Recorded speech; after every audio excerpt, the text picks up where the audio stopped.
Salut et merci d'être là. Chanson sur ma drôle de vie est l'un des succès incontournables de Véronique Sanson. Titre à part, dans un répertoire souvent tourmenté, il a su trouver son public dès les années 70, mais aussi 40 ans plus tard, grâce au film à succès Tout ce qui brille.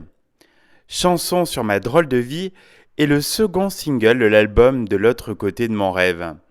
C'est l'un des titres les plus populaires du répertoire de Véronique Sanson, tant par ses nombreuses interprétations sur scène que par ses nombreuses reprises.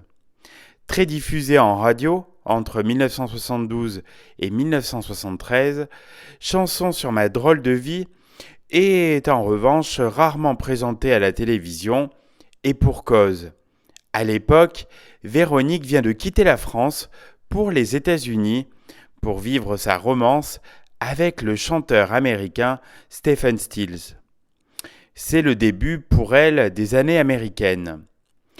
Chanson sur ma drôle de vie est une pièce franchement gaie et légère, ce qui est plutôt atypique dans la discographie de Véronique Sanson, qui comporte de nombreuses chansons tourmentées telles que Ma révérence ou Le maudit. Avec son refrain guiré, cette chanson n'est certes pas la favorite de Véronique, mais elle est sans conteste l'une des préférées de son public qui se l'est vite appropriée. Son thème fédérateur, l'amitié, ou encore son refrain si facile à fredonner, ne sont sans doute pas étrangers à cet état de fait. Cela n'aura sans doute pas échappé aux mélomanes, cette chanson comporte quelques fautes de français et de grammaire. La plus notable se trouve au beau milieu du refrain. C'est le fameux « Et je fais ce que j'ai envie ». Véronique Sanson choisit ici de faire primer la sonorité des mots sur leur sens. Seulement, cette faute de français a fait grincer quelques dents, à commencer par celle du père de Véronique, très à cheval sur la langue française.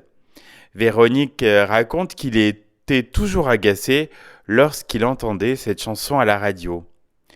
Pour la jeune génération, Chanson sur ma drôle de vie est un titre évoquant le film Tout ce qui brille.